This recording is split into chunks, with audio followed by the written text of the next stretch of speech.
It's Missing Real with Mike Darrigo.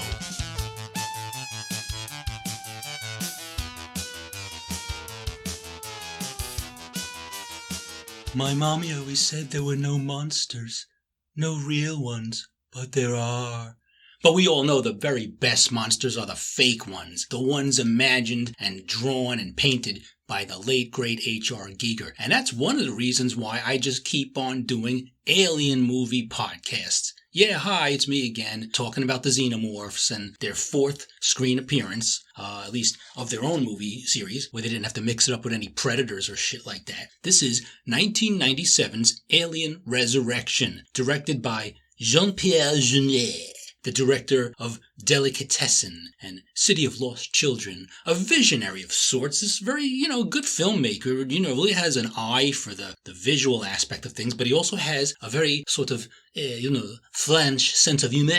So, there's a lot of sometimes unintentional, sometimes unsuccessful humor in this movie. But we're going to talk all about it because, it's supposed to be scary. It's supposed to be horror, like the first Alien started off. And then James Cameron threw a lot of action in, along with some effective horror in Aliens. And then Alien 3 was just a big downfall of everything and bleak and just depressing as fuck, but also a great movie that I loved. So here we are in 97, a new Alien movie. So why do we have a new Alien movie? At least with Ripley in it, because you kind of need Ripley in the Alien movies, although she kind of offed herself at the end of Alien 3. Retro spoiler alert, however you say spoiler alert backwards. Just watch out, man, because if you didn't see Alien 3, you don't know that Ripley's dead.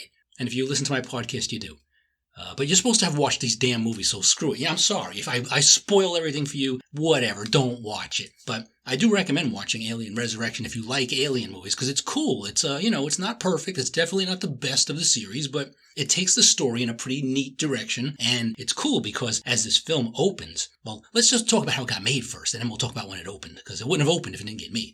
There almost wasn't going to be one, of course. There's always that, it's in development limbo, and we don't know what's going to happen, if they're going to make it, if the market is good for it, if there's a big enough fan base. There always is. Just make the damn movie. And just don't make it shitty, that's all. So Sigourney Weaver comes along as a co-producer of this film, and being fluent in French, she spoke with Jean-Pierre Jeunet, probably in a much better French accent than I do, and convinced him to make the movie and, approved him as a director, and I guess she'd seen his earlier work, which is pretty decent. I've only seen City of Lost Children, but, I've been to a lot of delicatessens, but I never watched the actual film, Who wants to see a fucking movie about sandwiches? Anyways, pastrami on rye, the motion picture. I don't care. Just feed me. So we have Sigourney Weaver in here, and we also have co-starring aside from her is Winona Ryder. Of course, we know her from Heathers and Stranger Things and lots of other Stranger Things that are cool, and indie films, and, good actress too. She's pretty cool in this movie. We'll talk about her a little bit more later. Another cool name we have in the movie, who also was featured in City of Lost Children, is good old Ron Perlman.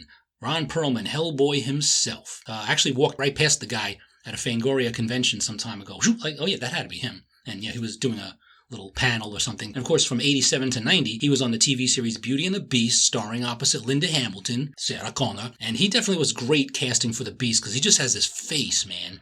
He looks like a lion, basically with almost no makeup, just like longer hair. So you just stretch down his cheeks, and he looks like a freaking lion. He's great. That's why Hellboy, again, they probably didn't have to put too much makeup on him. Just give him a little sunburn, and there you go, man. Stick a couple of chiseled horns on his head. Bam, there's your makeup effects. You have to spend 17 hours in a chair every morning getting made up. So yeah, he's cool. Of course, Sons of Anarchy, he's on that, with a motorcycle. So he's always a badass of sorts, and in this movie, he's kind of like a badass part of the crew. And there's another ship in this movie, and the captain of this ship is played by Michael Wincott. And Michael Wincott's got another really gravelly voice. Yeah, but he was in a lot of movies you must remember before this. He was in Robin Hood, the Costner non-British accent Robin Hood. And he was in The Crow, facing off against Brandon Lee with some brilliant dialogue like, all right, what's this? Fuck, I'm dead. Yeah, great actor there. Good bad guy. And he was in Strange Days, where he was like the sleazy music manager for Juliette Lewis, because she needs a sleazy music manager for her music. But the whole point of this movie is it's not about him and his crew yet. They show up a little bit into the movie, but at the beginning, we see, of all things, Ripley, in this tube, a very, very, basic-looking, just bare almost not even really formed Ripley. Why? Because she's a clone. We have cloning technology, so in the future, wherever this takes place, and they clone Ripley from some blood or hair. Well, probably no. Yeah, they had a lot of hair samples from her in the last movie because they shaved all her damn hair off. But whatever DNA they got from Alien 3, they saved it, and they were able to clone a Ripley. And what they did, of course, because this is the fucking company, is they cloned Ripley with the alien queen embryo inside her womb. Because the company just wants to harvest an alien and use it to, like, you know, send off into wars or whatever they want to do with it, put it in their display case like I do. Whatever it is, but they want a real live, fully grown alien for the weapons division. They've wanted this shit since 1979, and they just don't want to quit. They don't give up. So they're trying to get this little alien embryo out of the cloned Ripley. They're doing surgery, and one of the doctors is played by, you know, resident wacko Brad Dourif. Brad Dourif has been playing slightly disturbed characters his entire career. I mean, gosh, like one of his first films, he's in a mental institution with Jack Nicholson. Of course, One Flew Over the Cuckoo's Nest. And, you know, he ended up being the voice of Chucky and Piter from Dune, who's like really off his fucking rocker from all of that. And he's a cool actor too. He's, you know, iconic, I guess, in these kind of films. So he plays this doctor and he wants to get, there it is, careful. And they pull a little alien queen embryo out of Ripley, and it's like, as soon as they pull it out, it already starts going, but it's really tiny, so they just have it in these little pincers, these little tongs, and they save it, and they stick it on ice, and they sedate the Ripley clone, and they keep her as a prisoner to study her and find out what's up, because she's really not 100% Ripley. You know, she's kind of like a hybrid Ripley xenomorph human curiosity. You know, she can speak English and she can recognize things, and she has slightly acidy blood, you know. Maybe, you know, she drinks too much orange juice, I don't know. But she has acidic blood, so she cuts herself, you know, a drop falls, it sizzles a little bit. You know, it doesn't eat through the goddamn hull. She's not that concentrated yet, but she's got like alien blood in her blood, which is cool, you know. We'd all love to have that. So yeah, this crew of scientists and assholes on this ship, the USS Auriga, whatever it's called, the Darriga, is flying through space, and, you know, they have like this secret shipment of cargo being delivered to them. And it's being delivered by this ship called the Betty, and that's the one that's piloted by Michael Wincott and his friends and some other French dude, Dominique Pignon. He's like another dude who's in almost every French movie that was ever made and I've never seen. So here comes the story developing. It's pretty interesting. There's music in the movie too. It's like, you know, every Alien movie seems to have some pretty damn good musical score. And this one is by John Frizzell, who did a few cool movies, well, you know, sort of okay movies, but, you know, which maybe are not notable for their music, but he did Dante's Peak, Office Space, and some Enterprise series on TV that Star Trek thing would do. But yeah, the music in this movie is decent, cool, it's atmospheric, it's kind of creepy, and I like it a lot, especially like in the opening of the film. So I should say now that the film, of course, since it's been released on home video, you know, and all that stuff, it gets like the old director's alternate cut treatment, so you can see other version of the film, deleted scenes, this and that. And there's this really crappy opening sequence that was originally conceived for the movie with like somebody squishing a bug on the window of a space station and sticking it in a straw and shooting it out like a spitball. Like, what kind of retarded ass fucking humor is that? And of course the opening of the scene is a close-up of the bug's teeth, and you think it's an alien, but it pulls back from the camera and you're like, it's not an alien, it's a fly or some stupid shit. Like, get out of here. The theatrical opening sequence, the titles are really creepy, like this weird morphing, stretching flesh thing with eyeballs and noses and ears and stuff, and it's pretty much like just a glimpse of Ripley clone material, and it's pretty creepy looking. I love that. It's a great opening sequence visually. I love that, and it starts the movie off pretty well. You know, better than some crazy French bug splat humor, which thank God was left out of the movie, but we still get to see a sort of crappy CGI rendering of it in the alternate cut. So, you know, if you're watching Alien Resurrection on a Blu-ray or whatever, I would recommend watching the first opening titles of the theatrical version, and then you could jump to the alternate whatever extended cut, because it has a little cool stuff towards the ending that I like that they added in. Anyways, back to the regular basic chunk of movie here that we're talking about. So writing this script for this movie, we had Joss Whedon, you know, the Buffy the Vampire dude, you know, and probably he wrote some of the great superhero shit in the theaters that you already know about. So, you know, he had some pretty interesting ideas for this and for the plot. And the special effects were done by this Pitoff guy, a very, you know, kind of famous, weird European special effects dude, I think directed his own movies. And the alien stuff, all the effects with the suit and the teeth and whatever are done, of course, by Alec Gillis and Tom Woodruff Jr. They've been in the Alien family for like a really long time, I think ever since Alien 3, and continue to do alien stuff in any movie where aliens show up, you know, so it's good. They're always reliable. They do good shit. Getting back to the storyline here, the Auriga, the science vessel, is flying through space, and in the original draft of the movie, there was no Ripley at all, so, maybe this movie would have been crappier. And it could have had a good story. I mean, you don't really have to have Ripley. I guess it's just fan service, but her story continues because of cloning. If there was no cloning, she's dead, all right? So all you could do is maybe do something with, like, maybe her daughter, who also died because she got too old. But there is, of course, the video game, Alien Isolation, which has a Ripley-related storyline, or I think it's her daughter searching for her. It's, like, pretty cool. Thank goodness we have graphic novels, video games, and whatever. So there's many, many alternate storylines to explore in case you don't like the movies, kind of like with Star Wars and Star Trek. But yeah, these are like the movies that get made. I consider them like the main, storyline to follow, or canon, if you will. So, when you fire these movies out of the canon, that's it. They're supposed to be the official, what's up with the alien world. So I keep waiting for new movies to get made, and whether they suck or not, I'm just like, okay, I'm like really like right there, ready to watch immediately when they come out. Alrighty, so let's talk a little bit more about this crazy bunch of scientists on the ship, like Brad Dourif. So whatever storyline there was going to be, originally, I think cloning was going to be a part of it. And in 1997, the same year this movie was released, a lamb was cloned in Scotland. So I don't know if that's like, a little salute to the lamb cloning. I guess we can get a lot more lamb gyro dishes now. It's like because they're more abundant. Oh, you don't always know if you're eating an artificial lamb. A rack of lamb may be like a, almost, but not quite, rack of lamb. I can't believe it's not lamb. Some kind of cloned lamb chop that tastes pretty good, but something's off. I don't know. Maybe it's the mint jelly in it. And there was actually an idea to clone Newt. I don't know why you would clone Newt, maybe because maybe she has some more first-hand experience with the aliens, like running from them in, Hadley's Hope there in Aliens.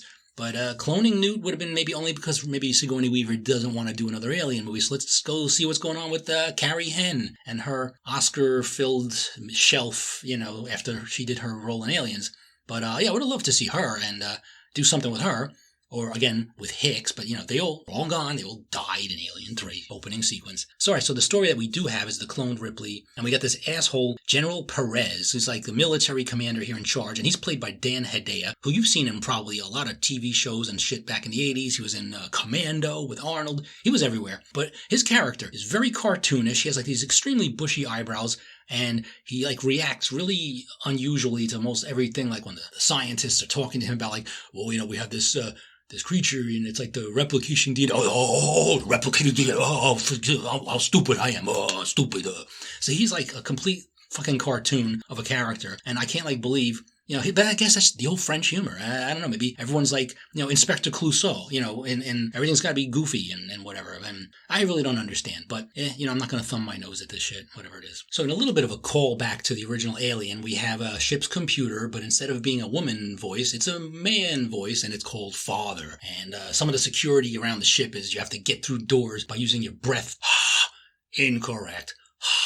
Please breathe again. So it's like if you've been drinking a lot, you might get arrested instead of going through the door, DUI or whatever, flying a scientific military vessel through space while under the influence. But there's this Father computer, and it tells you what's going on the ship. And then the Betty ship arrives, and the crew comes in, and they're hauling in these huge pieces of cargo. We don't know what they are yet, but we could see inside some of them there's people, like cryogenically frozen or suspended animation people.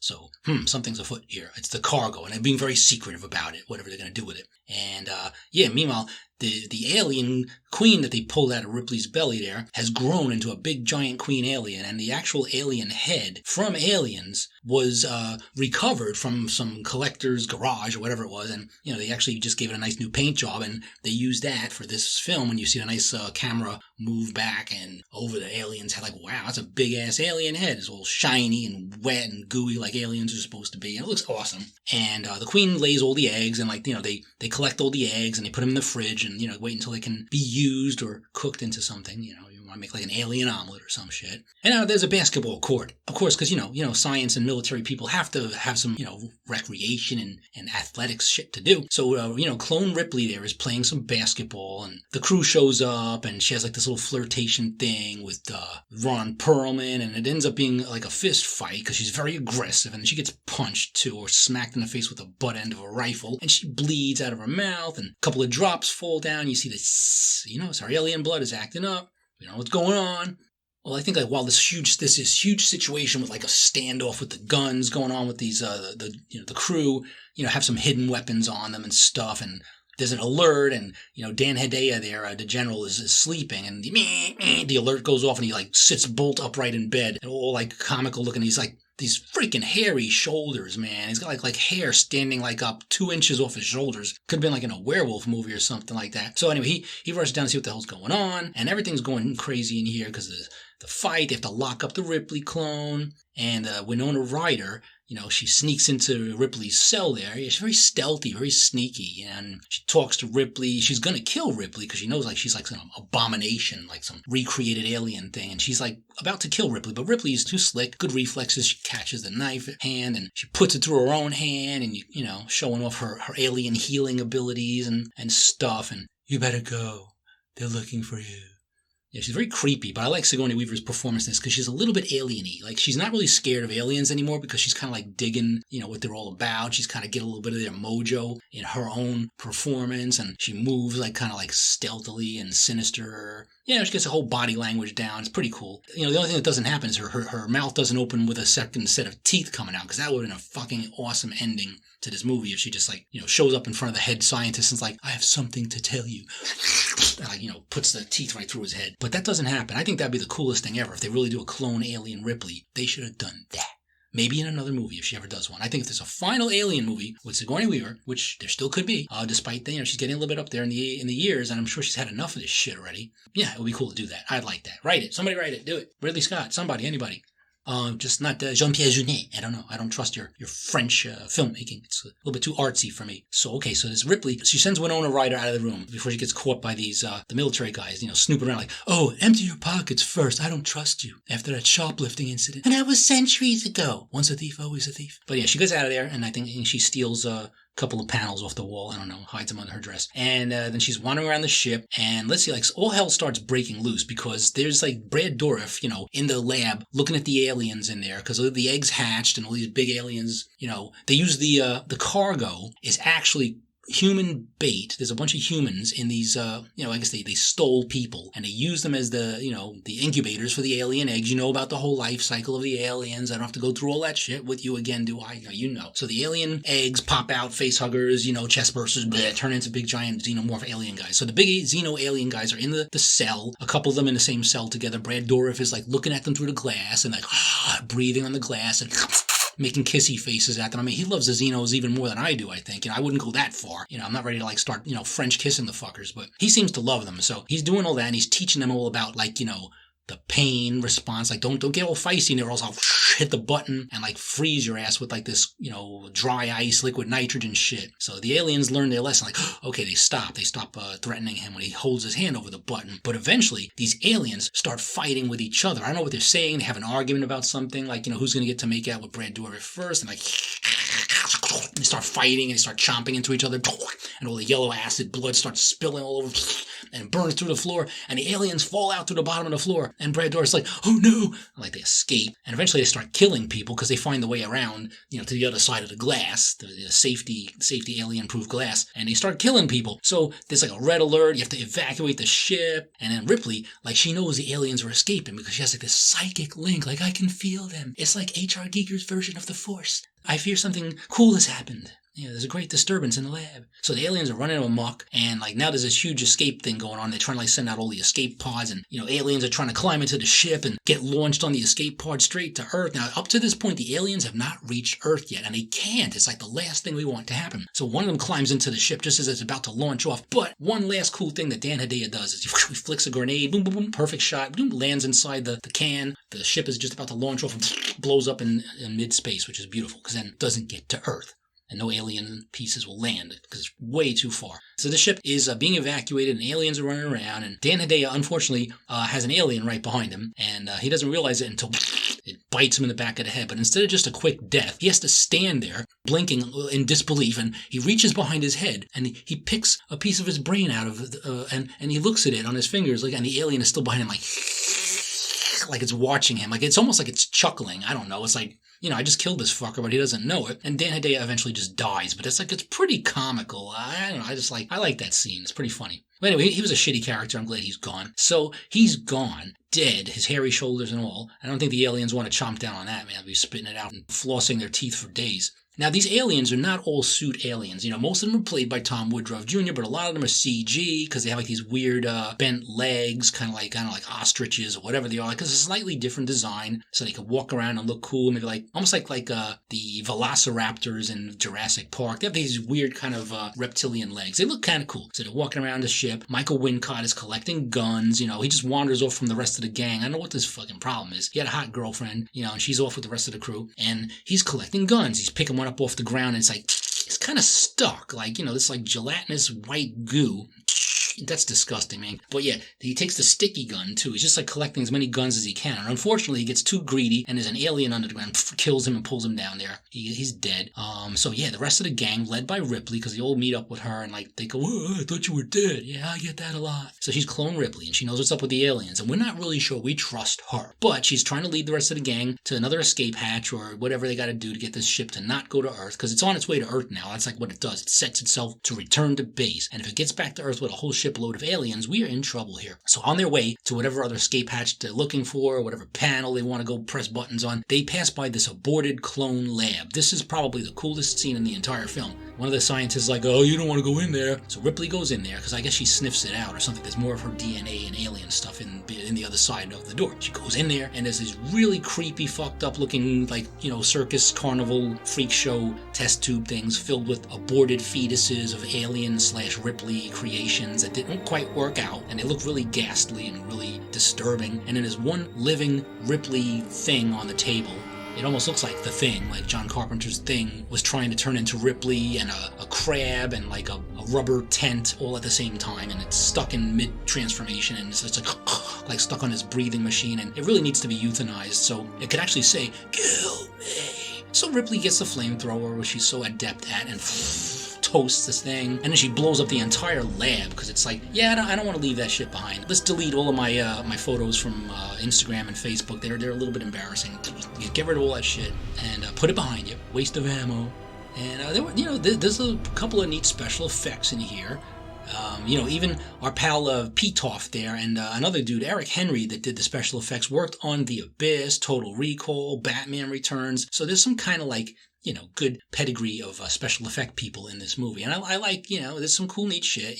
We've seen aliens before, but they make them look a little different, and they move cool with the CG. So after we get out of this aborted clone lab thing, they find a room where like the used cargo is sitting around, all the people who had their chests burst open that the aliens came out of. But there's one dude who's still intact, and he's played by Leland Orser. He's bald. He could have been in Alien 3 maybe, but he plays Purvis, and he's a great actor. He's in a bunch of shit. He's in Saving Private Ryan. He's in Pearl Harbor. He was one of Liam Neeson's buddies in Taken. But his his coup de, what do you call it? His raison d'etre, or since we're speaking French, or his specialty, is panic. Barely contained, tightly wound panic. It just builds up inside. So they mention leave him, he's got one inside him. And they just carry on talking about, what's their mission and, what they're going to do. And, they're completely disregarding, Leland Orser in the background there, and then, all right, so what do we have to do? We have to get to the front end of the ship, right? And then there's a ladder that goes down, and then we have to go underneath this thing, and the cafeteria, and then we get to the other side. Yes, when we get to the other side with the cafeteria, and we get there, and we open up the door, and there's a panel there that will help us set the ship back on a different course. And what's inside me? It's a surprise. You'll love it, man. You're going to bust a gut. So yeah, they're doing the Leland Orser calm down shit after a while. And all right, so now there's this other cool sequence where they have to go through the cafeteria, but it's submerged because I think some the cryo tanks or some water thing burst, and the room is all full of water. So they have to do a swim through. And the cast had to do this 2-week diving course, and it was a 23-day shoot to get this sequence completed. And it's pretty neat. And of course, while they're swimming through, they look behind, and all of a sudden, there's swimming Xenos. Yeah, there's some aliens swimming through after them, and they're pretty good underwater too, even though I don't know if they've ever been there before. They're Olympic swimmers. They don't even have to do the stroke or anything. They just wiggle, and their tails probably help propel them. They're very good. They're adaptable aquatic creatures from another world. They're chasing people, and the aliens catch one, and she gets left behind. I guess she drowns before she gets chomped away, or well, whatever. They're just aliens, and they kill her. The cool thing about underwater, though, is if you could fire a grenade, which one of the dudes does, he shoots his grenade and blows up one of the aliens, you don't have to worry about the acid splatter, because, I don't think the acid could actually get through the water. In fact, the water probably dilutes the acid, so it's completely harmless. So they just blow one alien up underwater, and they get to the other side where they're supposed to pop out and be okay, but they can't breathe, they can't get out because there's a membrane covering the whole floor. And inside that room that they're trying to get into, once they bust through the membrane, is a shitload of eggs, and they're all opening right on cue. It's like they hear you or something. Like as soon as you're there, all the eggs start opening, and fucking facehuggers are boing, boing, boing, boing, bouncing out of the fucking eggs. So they have to have a big shootout in there. One of the facehuggers tries to get on Ripley, and it's like, enough of this crap. They should know better, right? That she's like part of the family, like in the last movie. But still tries to get on her, but she's nice and strong, so she could pull this shit right off. So there's this big, exciting action sequence going up a ladder, and more people die and fall off or sacrifice themselves. And the little French dude, Dominique Pignon, who can't really walk because he's in a wheelchair. He had to leave his wheelchair behind on the other side of the pool. That's it. He's just being carried around, and he's like still helpful, I guess, even though he's like dead weight, but he's like a lousy shot. He doesn't really kill a lot of aliens. All right, so they get up to the top of the ladder, and one of the head scientist guys shoots Winona Ryder, and she plummets to her apparent death. But she comes back later. She's a robot. She's like Ash, because, she's got like milk for blood. You could tell after you look at the wound. So her and Ripley kind of chum up a bit, it becomes like a chick flick after that. But only for a little while, because eventually Ripley is like in touch with the Queen psychically. She goes, it's the Queen, she's in pain. And like, then the aliens pull Ripley through the ground, and we thought we lost her, but anyway, Ripley ends up, in the arms of an alien. He's carrying her over her shoulder in a very romantic slow motion shot. It's beautiful. She's like half asleep. And then Ripley gets carried into this really huge room that's all like rubbery tubing and like parts of aliens. It basically looks like a Giger-designed bounce house that kids would play in, but kids who love alien and really creepy, abstract, biomechanical, erotic art. So it's cool. And Ripley's in this little Giger bounce house room, and she gets sucked into the floor, and we don't know what the hell's going to happen to her. Because the whole room looks like an alien's stomach inside, designed by Giger. It's weird. So anyway, she's in there. We don't know what happens. And, that asshole lead scientist guy, Ren, gets killed because later on, they think they're going to escape, and they got Leland Orser is starting to have his little convulsions. He has a false alarm first, but then like later, he's really starting to pop, and this asshole Ren is like holding everyone at gunpoint, like, I'm getting out of here, I don't care what happens here. And then, Leland Orser comes charging at him. He feels his chest burster coming out, but it doesn't get all the way out until he reaches Ren. He gets shot a few times on the way, but he keeps on coming, man. He's like fucking Tony Montana. He just keeps keeping shots. Come on, bet the bet you got. But he gets shot a bunch of times, and he goes right up to Ren, and the chest burster comes out of him and goes through his chest and through Ren, and you see a really cool POV of the chest burster coming out through the throat, or the camera goes down the throat. It's like a endoscopy or some shit. It's crazy. Great photography, but I know that's all CG. So that's a cool way to die and take somebody else with you, while you're getting killed by an alien, being born from you. That's awesome. So anyway, we're in the room there with Ripley, the Giger bounce house, and it's like the Queen is in there, and she has a big freaking belly on her, so she's pregnant. This is the thing, which we learned from Brad Dourif, who's not really dead, but he's cocooned up on the wall to be like, future alien snack. So he's up on the wall, and he's like, there are no eggs.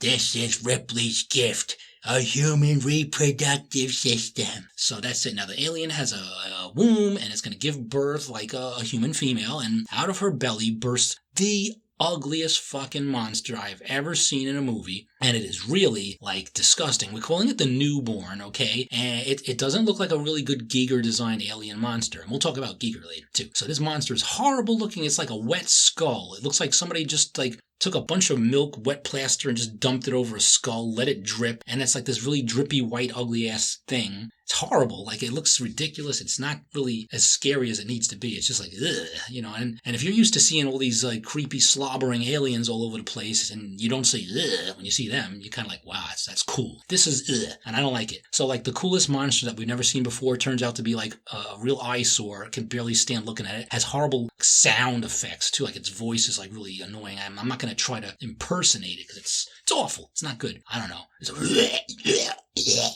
see? You don't like that, do you? I don't either. I'm not going to do it anymore. So it's horrible. That's the newborn. So this is like Ripley's kid. And the newborn looks at the Queen. The Queen looks at the newborn. Newborn doesn't like the Queen.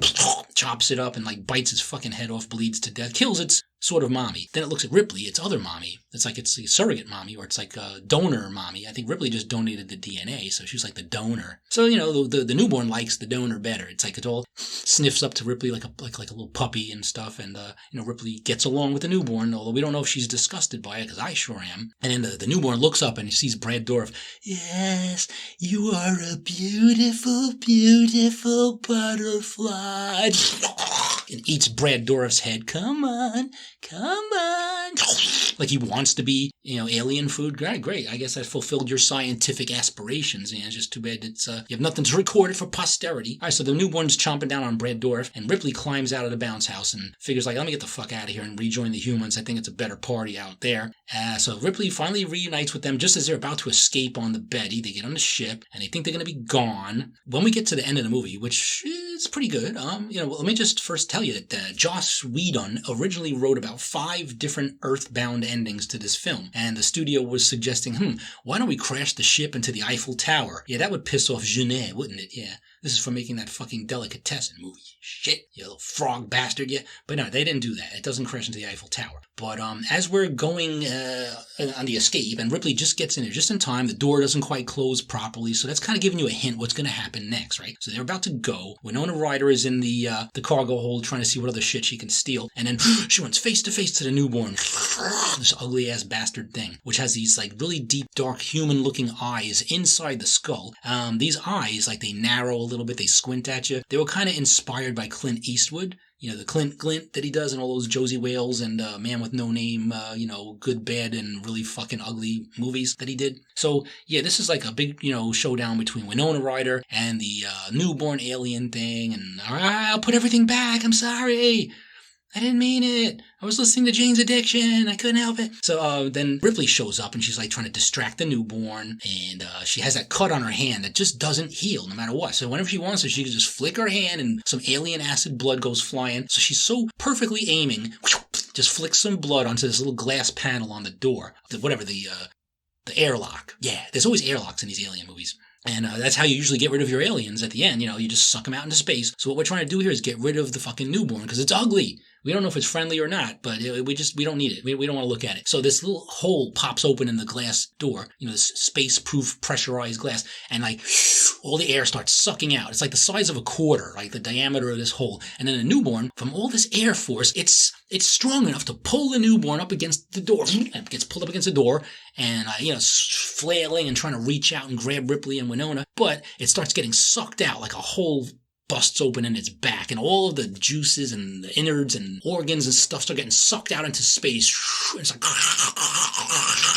and Ripley's like, I'm sorry, but you suck, you gotta go. And it gets sucked out into space. It takes like 30 minutes. Finally, the whole last piece of the skull, the eyes, everything gets bound down into space. Bye-bye. And there's like this big trail of like milk floating through space for like 6,000 light years. And it's like, yuck, disgusting. But anyway, hopefully nobody will run into that, as they're cruising around the universe. So it's gone. And, the special edition of this movie, which is cooler than the theatrical only at the end. Because at the end, they're flying through space, they're approaching Earth, and we don't see Earth or anything, but it's like, what are we going to do next? And Ripley's something like, I don't know, I'm a stranger here myself. Which is cool. And she says that in the alternate version too, but once they've landed and they're on Earth and it's like red, destroyed land, like it looks like radiation and the usual stuff took place, and you see like the ruins of the Eiffel Tower, I guess, even though we didn't hit it, it broke on its own, something else happened to it. And that's it, they're on Earth, and it looks kind of cool to see them land and like be in this barren wasteland, and I don't know what they're gonna do. They're gonna like restart civilization or do a Mad Max movie. It's hard to tell. So the movie's over, and